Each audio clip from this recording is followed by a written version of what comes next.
प्यारे तलबा व तालिबात, अस्सलाम वालेकुम। उम्मीद है आप सब खैरियत से होंगे। तो पिछले पीरियड में हमने नया सबक शुरू किया था जिसमें हमने हिस्सा पार्ट 1 देखा था। अब उसके आगे का सबक शुरू करेंगे।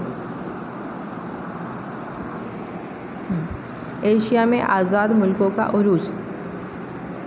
तो दूसरी आलमी जंग में जिन मुल्कों ने हिस्सा लिया था वो जीतने के बाद भी यानी फ़तह होने के बाद भी वो मुल्क कमज़ोर हो गए और उनकी कमज़ोरी का फ़ायदा उठाते हुए बर्र-ए-आज़म एशिया और बर्र-ए-आज़म अफ्रीका के कई सारे मुल्कों में आज़ादी के लिए तहरीक चलाई गई। तो बर्र-ए-आज़म एशिया में सबसे पहले भारत मुल्क आज़ाद हुआ 1947 को। उसके बाद 1948 में बर्मा और श्रीलंका आज़ाद हुए। 1949 में इंडोनेशिया आज़ाद हुआ। इसके अलावा एशिया में लावास और कंबोडिया मुल्क भी आज़ाद बने। उसके बाद देखेंगे अफ्रीका में आज़ाद मुल्कों का उरूज। तो एशिया के मुल्कों में होने वाली आज़ादी की तहरीकें तेज़ बनी और आज़ादी की मांग करने लगी। उसका नतीजा ये निकला कि 1951 से 1966 तक के 16 साल के अरसे में अफ्रीका के तकरीबन 40 छोटे बड़े मुल्कों ने आज़ादी हासिल की।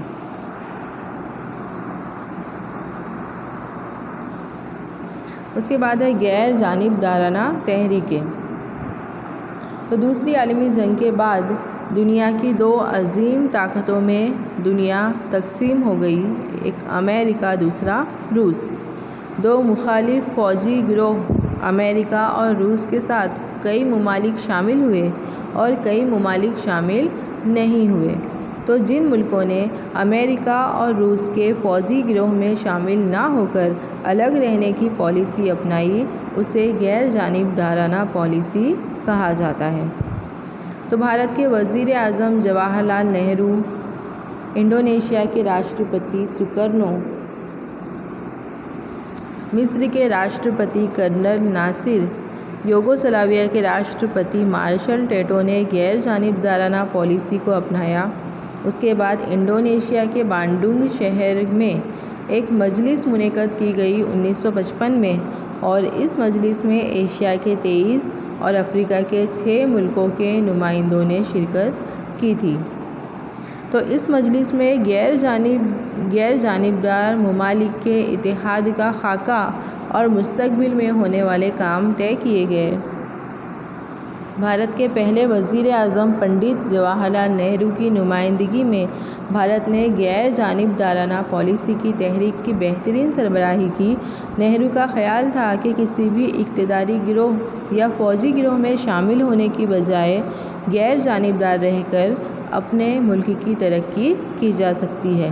तो गैर जानिबदार यानी किसी की जानिब से नहीं, ना अमेरिका की जानिब से ना रूस की जानिब से, तो उसे गैर जानिबदार कहा जाता है। और आज दुनिया के ज़्यादातर जो मुल्क हैं वो गैर जानिबदार हैं। तो पूरी दुनिया में मुकम्मल तौर पर अमन सलामती कायम रहे, जंगी हादसात ना हो और अज़ीम ताकत अदम इस्लाहात को अपनाने के लिए रज़ामंद हो, उसके लिए असरात कायम करने में गैर जानिबदाराना पॉलिसी को कामयाबी हासिल हुई है। उसके बाद हम देखेंगे जर्मनी की तकसीम और इश्तराक यानी कि मिला देना। तो दूसरी आलमी जंग ख़त्म होने के बाद जो फ़तह याब रियासतें थी यानी जो जीतने वाली रियासतें थी उन्होंने जर्मनी को 4 हिस्सों में तकसीम कर दिया।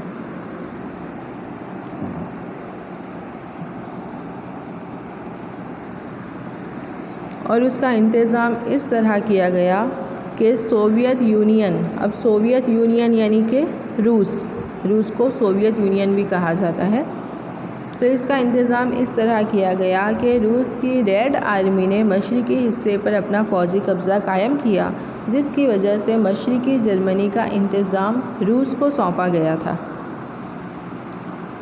इसके अलावा जर्मनी के नैऋती हिस्से का इंतज़ाम, नैऋती यानी कि शुमाल मगरिब का जो हिस्सा था वो, तो जर्मनी के नैऋती हिस्से का इंतज़ाम अमेरिका को दिया गया।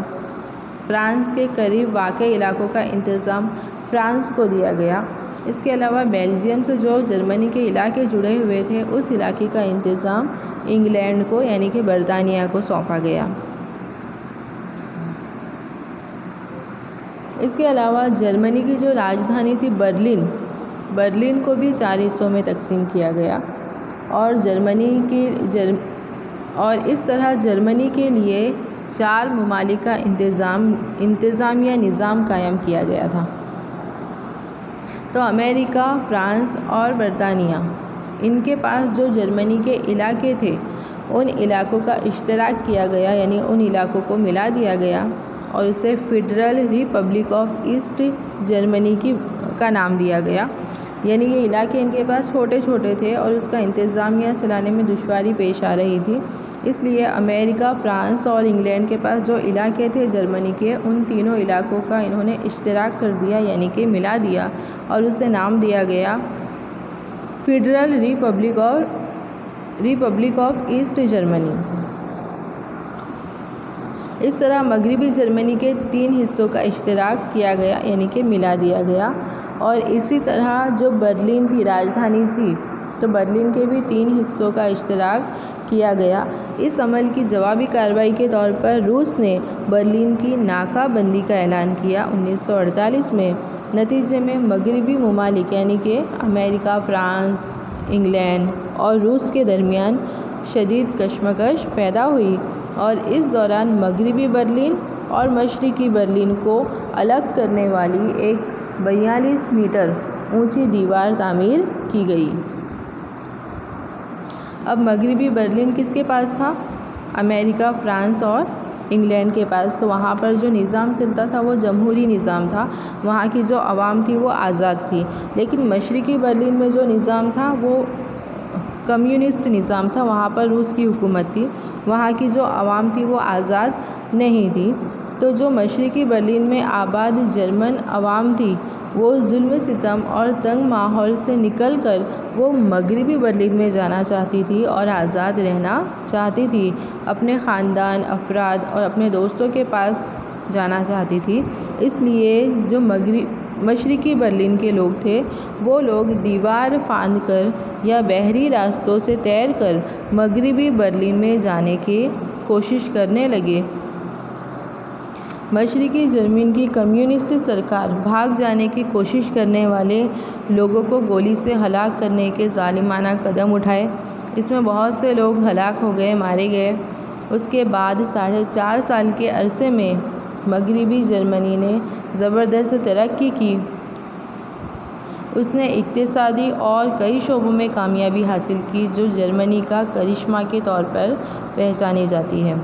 उसके बाद 1990 के दौर में कई सारी तब्दीलियाँ वाक़ई हुई और आखिरकार 1990 के बाद रूस के टुकड़े हो गए और टुकड़े होने के बाद जो मगरिबी जर्मनी और मशरिकी जर्मनी थी उन दोनों का इश्तराक किया गया 3 अक्टूबर 1990 में।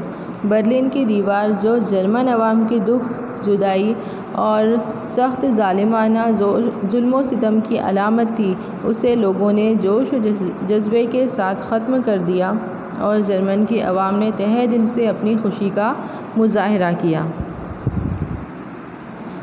तो 1990 के बाद जर्मनी ने खूब तेज़ी से तरक्की हासिल की और आज वो यूरोप का सबसे खुशहाल मुल्क बना है।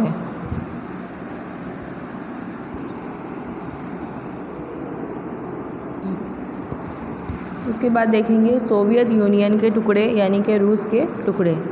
तो 20वीं सदी के आखिर में सोवियत यूनियन के सदर मिखाइल गोर्बाचोव की अमन इखलास पसंद पॉलिसी की वजह से रूस के नज़रिए में तब्दीली हुई, जिसकी वजह से रूस के टुकड़े हो गए।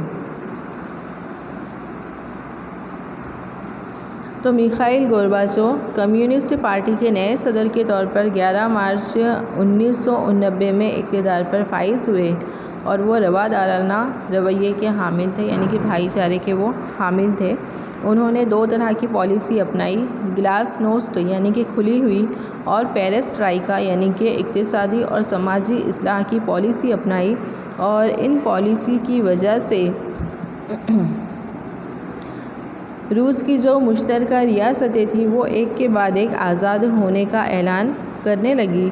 इस तरह रूस के इलाकों की आज़ादी हासिल करने की सरगर्मी शुरू हुई और आहिस्ता आहिस्ता रूस के इंतज़ामिया पर कम्युनिस्ट पार्टी और रेड आर्मी की गिरफ्त ढीली पड़ने लगी। 1990 में रूस के टुकड़े होने का अमल शुरू हुआ और आखिरकार मुल्क की कुल 15 रियासतों में से 14 रियासतें आज़ाद हुई ईस्वी सन 1991 में।